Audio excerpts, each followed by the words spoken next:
Another amazing tip that I learned, and I didn't make this up, it was an incredible tip that I learned in school, was in nutrition second year by an amazing teacher that really taught us that one of the best tools, the tool that health professionals do and or should use, and really for the most part I think they do teach their patients and fellow human beings to use, is none other than a spoon, a measuring spoon.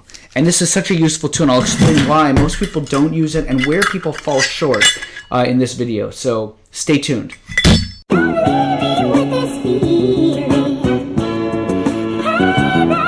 In this video, I really want to dive into what I think is the number one tool I've probably ever used, ever. I mean, when you're talking, there's tons of tools at your disposal, right? You can use for wellness, health and wellness, acupuncture needles, supplements, different foods, lab tests, all sorts of different tools we can use to help people identify holes in their health and then opportunities where they can steer themselves in the right direction. And one of the best, most effective, and most cost-effective tools I've ever seen, ever, by far, is the measuring spoon. And it's because we all fall short in this area of measuring the foods we eat. That's why it becomes so difficult to measure calories and amounts, because we're not actually measuring the amounts. When you pour oil onto a pan, all of us, we just kind of want to do it grandma style, right? Where, there is no real recipe. There is no, you kind of just pour, and if it kind of fills that little hole in the center of your frying pan, that's good enough. And by the way, most of you are not pouring that small amount of oil. You're pouring enough oil that it kind of fills up the entire surface. If you take that pan and you take the oil off and you put it into a measuring spoon, actually, I bet you it won't even fit in this. It'll probably fit, sorry, I just hit the mic. That was the sound you just heard. It'll probably fit into like, I don't know, a quarter cup or so. That's a ton of calories. Do you know how many calories are in a tablespoon of oil?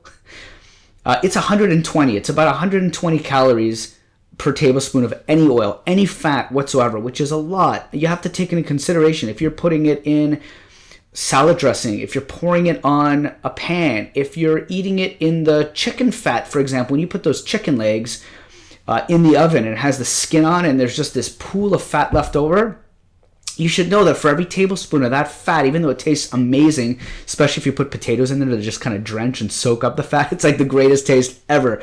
But you have to know that that comes with significant calories. And so basically this goes right into the previous video of the diet diary.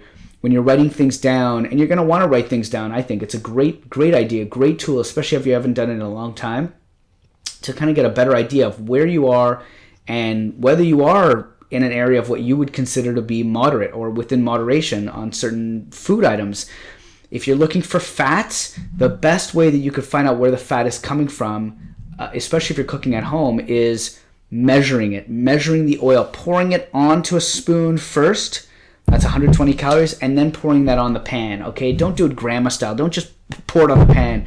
You're not grandma, okay? You haven't been cooking for that long, so maybe some of you have, I don't know. But don't do it. Don't do it. If you're doing that, switch. This isn't medical advice, but really it's a great tip. Start measuring the amounts that you're putting into your food, and you're going to have a much better idea of what to record onto your diet diary, and you can start to track calories that way.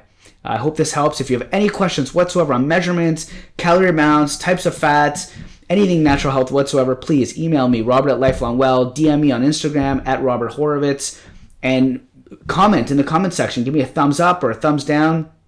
Let me know that I'm on the right track. If you give me a thumbs down, let me know what it is that you'd like to hear, so at least I can create content that you find valuable. Whatever I can offer, it's a pleasure to do so, and I'll see you guys in the next video. Cheers.